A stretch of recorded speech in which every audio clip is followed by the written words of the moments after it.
বাঙালি, Saudi কেন ইসরায়েলের সাথে যুদ্ধ করে না? তারা এটা জানে না, সৌদি যুদ্ধ লাগা মাই আমেরিকা সহ ইউরোপের শক্তিশালী দেশগুলো ইসরায়েলের পক্ষ নিয়ে সৌদির সাথে যুদ্ধে নামবে।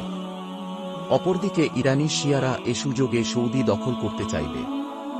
সাথে আল আকসাও যেমনভাবে তারা ইয়েমেন সিরিয়াকে ধ্বংস করে দখল করে রাখছে। একটু চিন্তা করেন তো, ইরান এত লাফালাফি করার পরও ইসরায়েল আমেরিকা কেন তাদের সাথে সরাসরি যুদ্ধ লাগে না? এবার হয়তো কিছুটা বুঝতে পেরেছেন। মুসলিমদের সবচেয়ে শক্তিশালী এক দেশ হচ্ছে পাকিস্তান। তারাও যদি সৌদির পক্ষ নিয়ে ইসরায়েলের বিপক্ষ যুদ্ধে নামে 1-0, তখন ভারত পাকিস্তানের বিপক্ষ নিয়ে তাদের উপর বড় ধরনের প্রভাব ফেলবে। আর তুরস্কের কথা কি বলবো, ছোট কাল থেকেই শুনে আসছি এরদোগান তারে ছাড়বে না, এরে ছাড়বে না, কিন্তু আজ পর্যন্ত কিছুই দেখলাম না। কেউ হয়তো ভাবছেন বাংলাদেশ, আমিরাত, কাতার সহ অনেক ছোট দেশগুলো সৌদিকে হয়তো সাহায্য করবে। কই ভাই, এখনো তো ফিলিস্তিনিরা বিপদে, কই কেউ তো এগিয়ে যায়নি। আর গেলেও লাভ হবে, কারণ এখন যুদ্ধ আর 1 নয় 7-1 মতো হয় না। ইসরায়েল তারা বসে থেকেই পুরো পৃথিবী কন্ট্রোল করতে পারে। কিছুদিন আগে যখন ফিলিস্তিন ইসরায়েল যুদ্ধ বিরতির চুক্তি হয়েছিল, তখন মোহাম্মদ বিন সালমান বলেছিল ফিলিস্তিনের 1 ইঞ্চি মাটি কেউ চিনিয়ে নিতে পারবে না। তিনি বলেন, আমরা খন্দক, তাবুকের মতো যুদ্ধ অল্প সংখ্যা লোক নিয়ে বিজয় এনেছিলাম।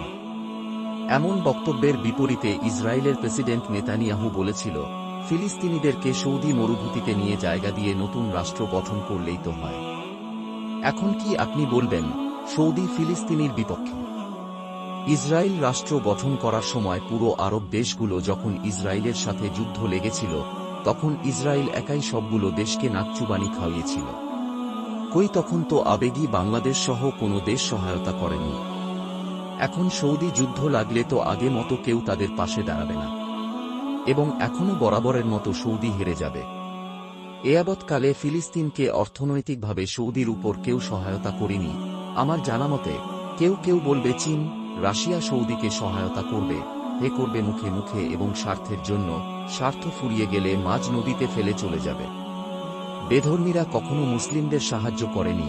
যখন তাদের সাথে মুসলিমদের দ্বন্দ্ব হয়, তখন তারা সবাই এক হয়ে যায়। এটাই চরম বাস্তব। আগে নিজের পায়ের নিচের মাটি শক্ত করুন। যখন মনে করবেন ইসরায়েলের সাথে চোখে চোখ রেখে যুদ্ধ করে বিজয় হতে পারবেন, নয়তো নিজেকে আর মূর্খ প্রমাণ করিয়েন না। আল্লাহ আমাদের প্রতি সহায় হন। ফিলিস্তিনি ভাইদেরকে রক্ষা করুন।